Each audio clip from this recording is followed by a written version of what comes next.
Hello, everyone, and thank you for joining us today for our webinar on next generation of Lyme disease testing. To make it easier, we have muted everyone. If you have any questions, please type them into the Q&A box, and we will answer them at the end of the webinar. Our webinar today will be presented by Dr. Joseph Burrascano. Dr. Burrascano is a well-recognized specialist in the diagnosis and treatment of Lyme disease and associated complex infectious diseases and the chronic illnesses that accompany them. With over 35 years of research in this field, he has appeared in and on virtually every form of media, both in the U.S. and abroad. He has testified before the U.S. Senate and Armed Services Joint Subcommittee and at various governors' consulates. He is also a founding member of ILADS and ILADS Educational Foundation. After the presentation, we will start the Q&A session. During this time, Dr. Jyotsna Shah will be joining us. Dr. Shah is the President and Clinical Laboratory Director of IGeneX. She has over 40 years of research experience, mostly in the development of diagnostic tools for infectious diseases. She has authored multiple publications and holds more than 20 patents. Now, I will pass it to Dr. Burrascano. Well, good evening, everyone, or afternoon, depends on what part of the country you're in. I'll just give you a brief outline of this seminar. You know, I wanted to give this myself. In fact, I pestered Dr. Shah to let me do this because I got some new information from them about the results of their new testing, and it really opened my mind and opened my eyes to something that will change the way I and probably you will practice forever. And we found, or they found, and I learned, that there's a lot more Borrelia out there than what we realized. And I'm going to show you the data, go over some case histories, which really are like mind-blowing. Then we're going to talk about the testing, the current tests, and why these new things are being missed by the current test, and the new testing that's now become available, including a brand new one that's being announced tonight, that will help get around all this problem. Then I'll conclude by showing kind of my approach to doing the testing for Lyme. So my question is, what is this seronegativity about? I mean, there's so many patients of mine, and probably yours, who really look and act and smell like a Lyme patient, but they're seronegative. So if they these are crappy tests, and we always talk about how bad they are. In fact, here's from thanks to Calder, they compiled this a number of years ago, a listing of the different tests and sensitivity that's been published in peer-reviewed journals. And if you look at the sensitivity, you know, they're as low as 14%. Then they go up, and most of them are in the mid-50s, 60s, and so forth. If you look at the fourth one down, 75%. Then you move over to specificity, and you see it drops to 81%. And the point here is that the testing that's been around, is not very sensitive. And if you want to boost the sensitivity, you do that sacrificing specificity. So that's always been the dilemma. So are these people seronegative? Well, maybe not. Maybe they're not seronegative. Maybe you ordered the wrong test. Maybe there are other strains and species of Lyme Borrelia that are out there that these tests are not picking up. And that's actually, the bottom line here. So let me show you some case histories. These case histories are based on some new generation testing that IGeneX now has available that have multi-species capability. So look at this. First patient series, 36 Lyme patients. They were tested by the new ImmunoBlot. They detected out of these 36, 10 cases of B. mayonii, 6 of Spielmanii, 5 californiensis, 5 greenii, 2 asdelii, 1 valenciana, and only 1 case of Burgdorferi strain B31. 5 couldn't be speciated. Now, B31 is what most of our tests are based on. We'll talk about that in a minute. So if we were using standard testing on this group of patients, you'd have this one and maybe some of the 5 out of 36 would be seropositive. All the rest would have been seronegative. Now, all these patients, although they're U.S. citizens, about half of them have traveled pretty widely. I got some history out of that. So is that unusual? No, a lot of Americans do travel. So it's important to be able to test them for what's really wrong with them. The ticks don't know borderlines on maps. Now, this is one of several series I'm going to show you, and I'm not going to tell you that only 5 out of 36 Lyme patients really have Lyme Borrelia B31 and all the rest of these abnormal species or exotic species. It's just that, IGeneX is a reference lab, and most of their or at least some of their clients, are people who have been tested in commercial labs and were seronegative. So they said, well, let's go to a better lab. Let's get a specialty lab like IGeneX and see what it is. So this might be a selected series. But nevertheless, only one case of B31 out of 36 was really an eye-opener. So let's look at the second series. Here's 39 client samples. These are all patients from North America, American patients. 11 Spilmanii, 6 Californiensis, 5 Afzelii, 2 Mayonii, and 2 B31 sensu strictos. There are 4 where the ImmunoBlot identified these as antibodies from unspeciated European Lyme Borrelia, and 11 in which sensulato antibodies were found. So if you use standard Western blotting, again in this one little series, only the 2 B31 cases and maybe some of the sensulato cases would have been identified. All the rest would have been incorrectly classified as negative, the false negatives. This is such a startling case. It's actually going to be presented at a conference next year and will be published. Series 3.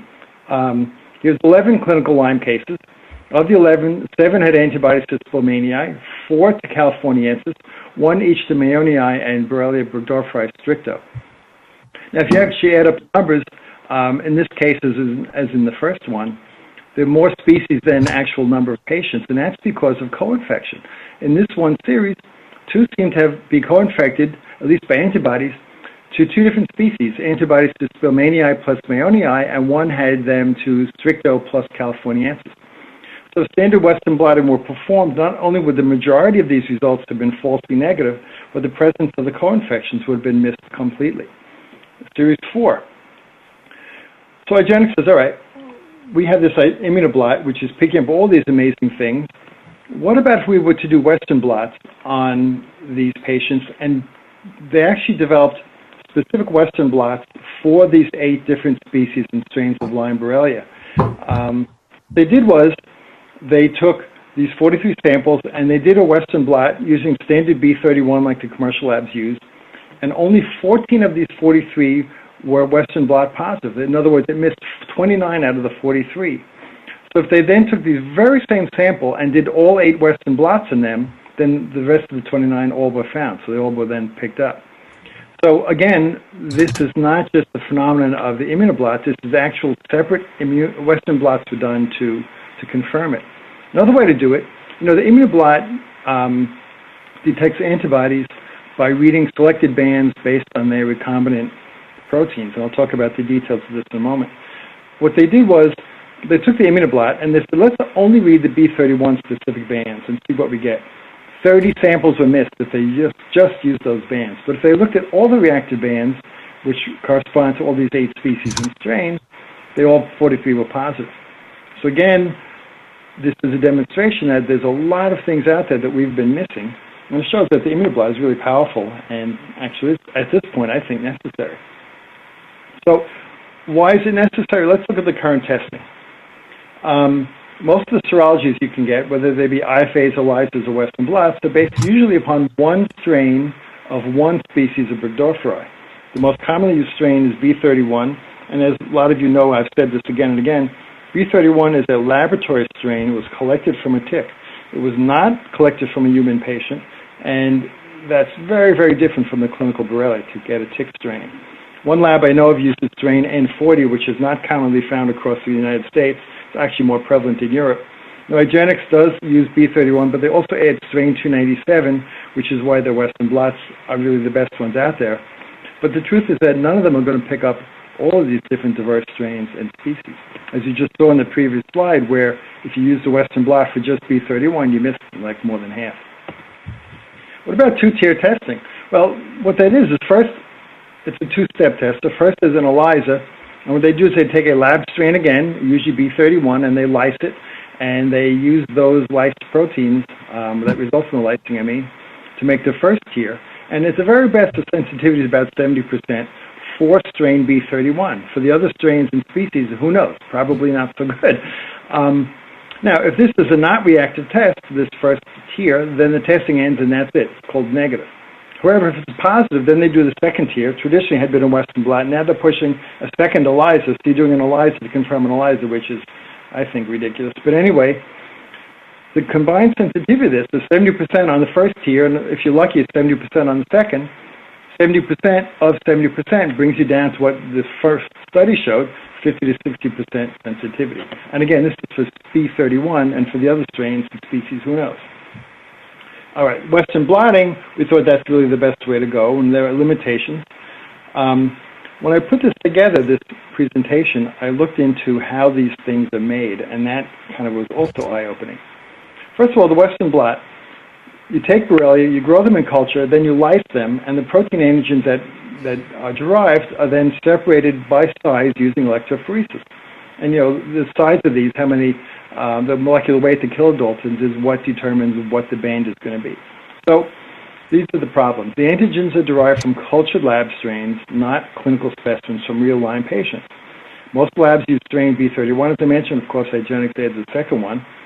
The thing is, these are cultured.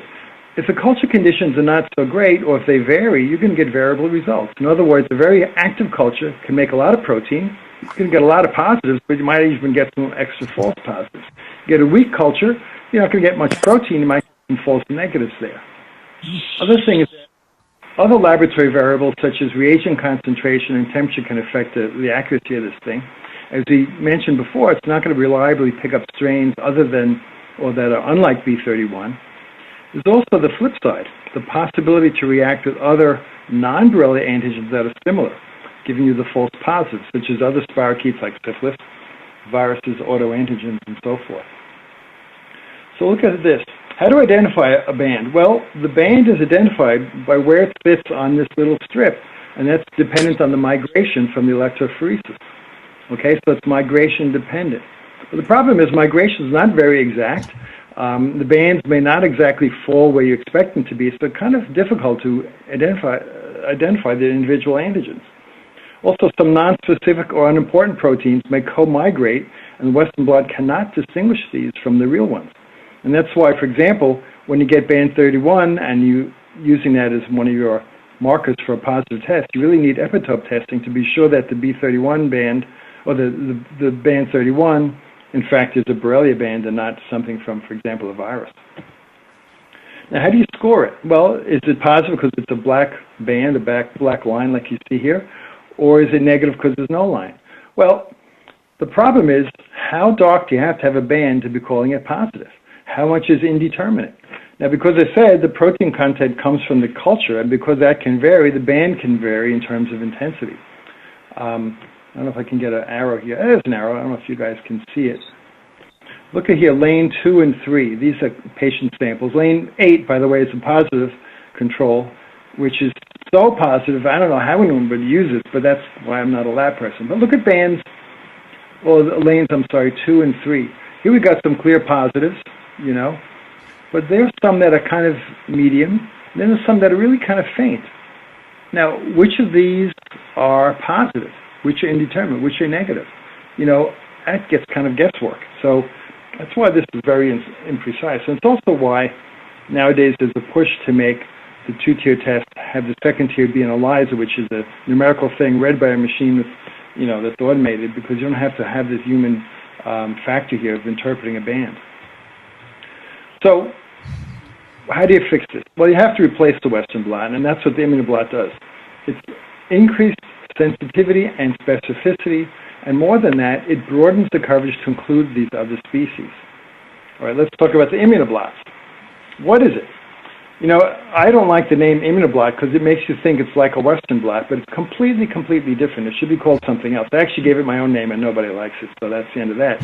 Anyway, it's a recombinant multi-species immunoassay. So it's a serology, but the difference is that it uses pure, specifically created recombinant proteins as the test antigens. In other words, you're not taking Borrelia that have been, grown in the lab and lysing them and using that. You're getting recombinant proteins that are specifically and carefully made. They can be designed to identify specific biomarkers of the Borrelia, and you can design what you want. And you can make them genus-specific, species, and even strain-specific. So you get much more sensitivity, a much broader range of covering the different strains and species, and you don't sacrifice specificity. In fact, the data I'll show you shows that these are just as specific as the 2-tier test with much better sensitivity. Now, recombinant proteins, because they're recombinant, the real-world sensitivity increases. Now, I put that in myself, real world. Real world means our real patients. What kind of bugs do they have infecting them? So a variety of different species and strains.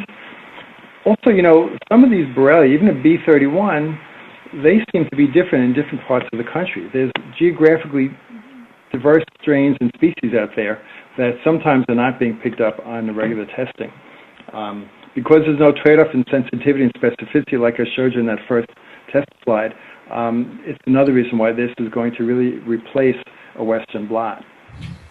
Now, because of the recombinant proteins, the specificity increases because you're not likely to cross-react with viruses because it's specific for Borrelia. Much less likely to cross-react with non-Borrelia bacteria for the same reason, and likewise with autoantigens.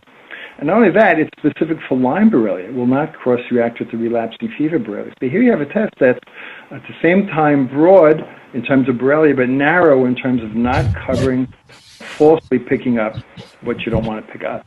How do you make ImmunoBlot? Well, the specific recombinant proteins are created. A precise amount is sprayed directly on the membrane at very specific locations. Now, because it's a precise amount, you don't have this guesswork with how dark is a blot or a band, and because they're at specific locations, the migration is not that important. So here we go. Look at the picture. On the left, you see the positive control. The intensity is no longer culture dependent. You get the same consistent results every single time. Look at those bands, how very clean and nice they are. Because they're in specific locations, you don't have to say, well, did it spread out enough? You know exactly where the protein was laid down, and if it lights up, then you know that's a positive. I mean, the guesswork is really, really much, much less. And because of this, it's so precise, you don't have to do the epitope testing if you get band B31. Also, there's no co-migration because there's no migration. It's not a gel with migration by electrophoresis. These are just placed by machine on the paper. So this whole thing, well, you know, is band 31, you know, is it Borrelia? Is it a virus? You don't have to worry about that because it's not part of the whole picture. Now, here's again a comparison. You saw that Western blot before. Again, look at the Western blot lanes 2 and 3, 4, 5, and 6 for that matter, even 7. These are the patient samples. And compared to the ImmunoBlot on the right-hand side, it's so different, so much more clear. Now, it's also more inclusive. It includes all the Borrelia-specific antigens covering the significant North American and European species, not just 297 and B31. This is what it covers. It gets B31 and 297, but also Californiensis, Mayonii, Astoria, Greenii, Spilmanii, and Gleistiana. These are the antibodies that are picked up by the ImmunoBlot. Now, because you're getting IgM and IgG, that means if you were to find a test for all these different strains and species, which you can't, but if you did, you'd need 16 different tests to do what this one set of ImmunoBlots would do. It wouldn't even cover the subgroups geographically. So you're really getting a much better test. And why is that important? Well, as I showed you in the earlier case studies, people travel. And there's other Borrelia coming into this country all the time. And this just to reinforce what I said, the single Western blot on the left. In the middle is the panel of 8 separate Western blots you'd have to do to get at least something comparable to one ImmunoBlot. It wouldn't even be as good. All right. How do you validate, or what were the validations of the ImmunoBlot? I say it's such a great test. Well, is it really? Well, let's look at it. First, we'll talk about reading the criteria. Now, for Western blot, there are CDC criteria, and there's also IGeneX criteria. The CDC, you have to have 2 of the 3 antigen bands. For IgM, 5 of the 10 for IgG, but notice they don't have 31 and 34, which are the very key, very Borrelia-specific and very important bands. So they just ignore that. IGeneX does have their own criteria for reading Western blots that do include 31 and 34. And they give you their own interpretation of how to call it positive, negative, or indeterminate. There's some limitations. For example, it's indeterminate if it's 31 and 34, the only ones present. You have to get an epitope test to confirm the 31. If it's 4193 on an IgM. In other words, a lot of disclaimers. On the bottom, you see what the ImmunoBlot is. For IgM, positive 2 out of the 5 bands listed are there. For IgG, positive 2 out of the 6 are there. And that's it. Clear cut, no guesswork. Here's some validation samples. They got samples from CDC, which are actually drawn from patients. They got proficiency samples from New York State and College of American Pathology. Proficiency samples included 22 rheumatoid patients out of 42 altogether with autoimmune disease. From New York Biologics, 46 cases of viruses were there and 28 RPR positives. So they had 178 altogether that they tested. And so this is what they found with sensitivity. The Western Blot, which is the left panel, using in-house and CDC criteria, show the sensitivity, is not that great. Total 69, 84% going across the board. With ImmunoBlots using the in-house criteria, you see for IgM, 88.5, IgG, 80. When you combine the two, using these on CDC samples, it's 100%. Now, why do you combine them? Well, it's because when the CDC gives samples, they mix in early and late. So you can't just say, well, they're all early, we'll do IgM only, or they're all late, we'll do IgG. They don't tell you, they mix them in. So you really are forced to mix IgM and IgG together and pool the results. But your pooled results show in-house criteria for the ImmunoBlots, which is what you should be using, 100% sensitivity based on these confirmatory samples. How about specificity? Well, on the left-hand side of the Western Blot, using both in-house and CDC criteria, and the specificity is not so bad, anywhere from 90 to 100% based on which criteria and so forth. Now, the ImmunoBlots being more sensitive, do they lose specificity? Well, no. IgM specificity is 99.3% using the in-house IGeneX criteria. IgG is 97.4%. So in other words, it's pretty much in the same ballpark of sensitivity as a CDC Western Blot with 98%, 100%. Here we have 99.3 and 97.4 without losing the sensitivity. So you see, you don't have that trade-off.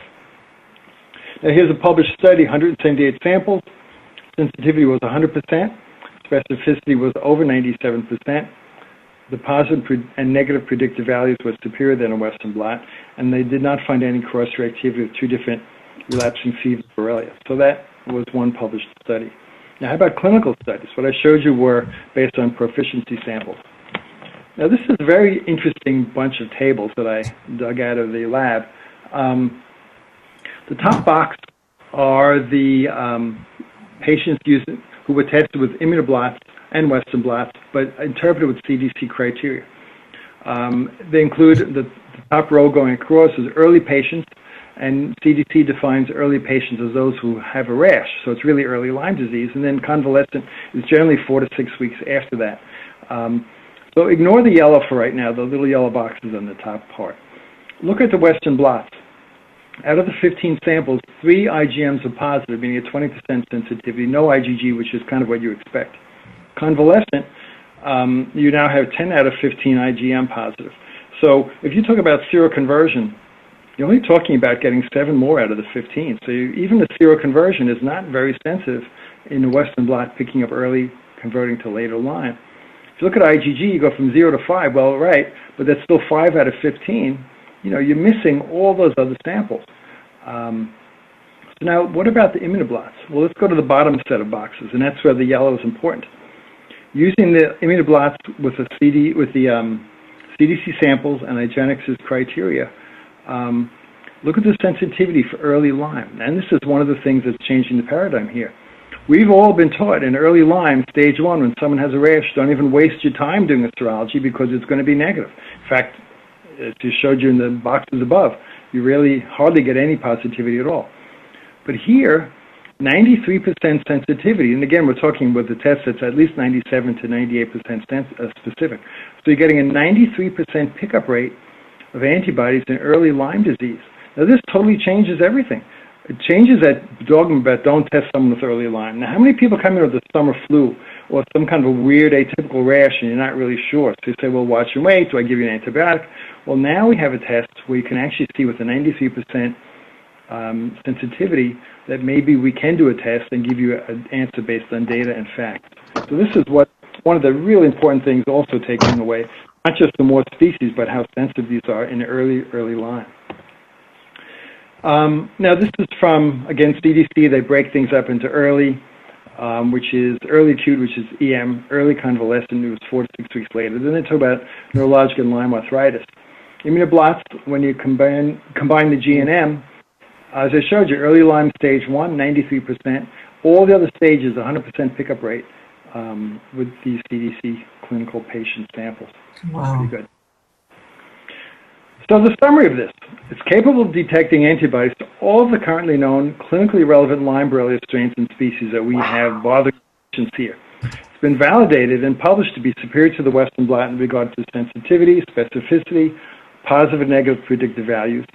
As I showed you, and this is really killer, detects all stages of the disease, even early Lyme disease. Obviously replaces two-tier testing, and you're not going to get cross-reactivity with the relapsing fevers.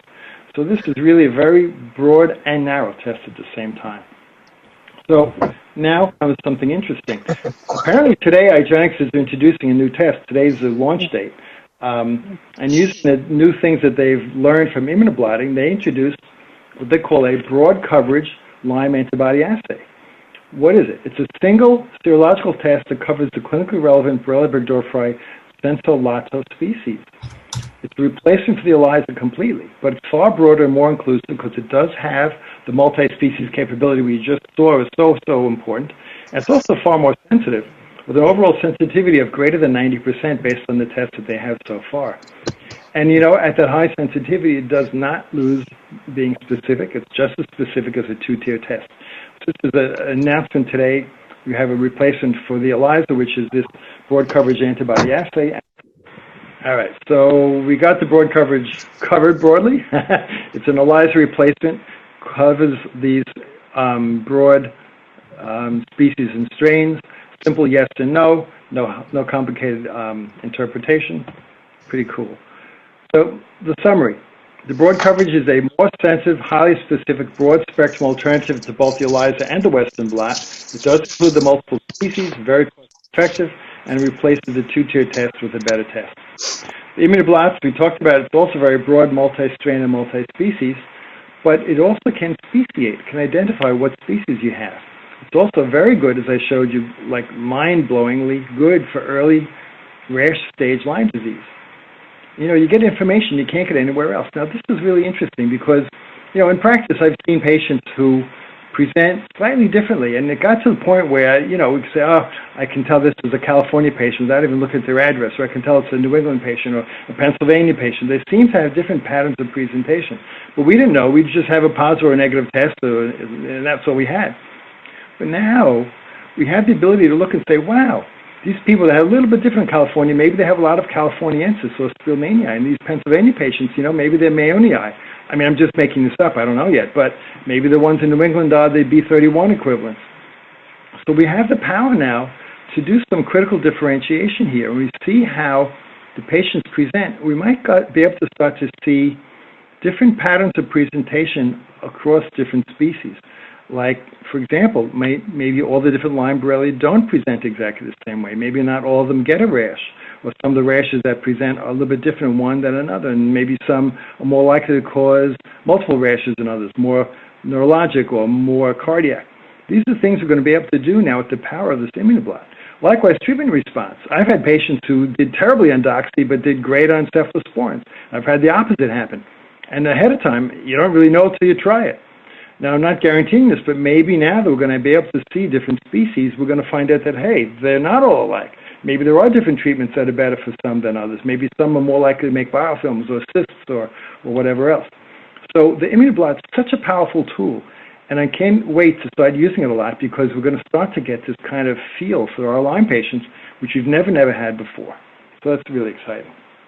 All right. Before I conclude, I want to give you some perspective on testing that I kind of developed over the years. You know, the problem is that not everybody has detectable antibodies. Not every patient has these antibodies you can detect, even with a great test like an ImmunoBlot or the broad culture assay. People who have very late Lyme disease and very complicated cases, you know, sometimes you have trouble picking up positive antibodies. So we think of the serologies that are just one tool in our whole diagnostic toolbox. And that's why a test panel approach using different methods is kind of recommended. Now, one of the things I found very helpful, and I do recommend you guys do, you know, I often measure, especially in a patient who's been sick a long time, I'll measure the total serum immunoglobulins as well as the IgG subclasses.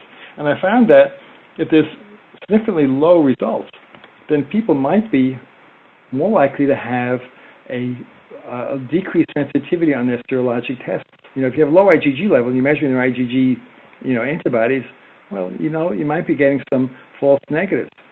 The flip side, if someone is hypergamma-globulin-anemic, you start to worry then about false positives. So doing immunoglobulin panels, I think, are very helpful in the beginning when you're doing your first assessment. Patients may be immune suppressed, first from the illness, second from maybe having had steroids or disease-modifying rheumatoid drugs, and they might be having a harder time getting a positive antibody test, and the antibodies may be bound to immune complexes, and who knows what the co-infections do. So we start to use serologies as the main tool in our toolbox, but not the only one. The other point on testing, which I made again and again, is, early Lyme, we now have the ImmunoBlot. Not every rash that looks like Lyme is Lyme. Maybe there's a weird rash that you don't know. Maybe someone scratched it, or they put steroids on it, and it doesn't look the way a classic EM would look, if there is such a thing. What about the people coming to summer flu in the Lyme endemic area, in Nantucket or someplace, So that's really where an ImmunoBlot is really changing the game. And, the other thing is, maybe it isn't Lyme, maybe it's relapsing fever. So the seronegative Lyme patient might be a relapsing fever patient. And the good news, but not for today, but the good news is that they do have ImmunoBlots and broad coverage antibody assays for the tick-borne relapsing fevers. But that's not today's webinar. We'll probably do that after ILADS. Anyway, so that's the good news. So I'm going to conclude by talking about the test panels that are recommended. In early disease, when someone presents very early with EM or about the time of their life when they would have had an EM if they don't, obviously the ImmunoBlot would be the first place to run. A T-cell-based assay like the IGeneX spot that IGeneX offers is also useful early in Lyme when you don't expect a standard serology to be positive. And obviously you can do a skin PCR at the edge of the expanding rash, and you might be able to pick up an early case of Lyme that way. For active disseminated disease, the ImmunoBlots obviously are very first choice. The broad spectrum assays, the broad coverage assays are a second choice. Blood and serum PCRs are helpful, especially if someone is seronegative. For late disease, ImmunoBlots again are the basis of what you do. Because these people may have suppression of the IgG production, you may have to turn to a T-cell-based test, again, the IGeneX spot, and likewise the serum and blood PCR, because generally when people are seronegative or weakly seropositive, the lower the serology, the higher the likelihood of a PCR being positive. Now, one of the cool things that I figured out, a serologic test like an ImmunoBlot, now that's a reflection of the B-cell function of the person. The IGeneX spot, which is a T-cell test, is a measurement of the T-cell function, and the two together give you a pretty interesting picture of the immune integrity of a person. Likewise, if someone has a positive PCR and they're negative on both a T and a B-cell test, their immune system really is suppressed. You could also add to that a CD57 and get killer cell assays as well. So using these tests not only for diagnosis but also for assessing immune system is kind of a hidden perk, hidden wonderfulness of using these.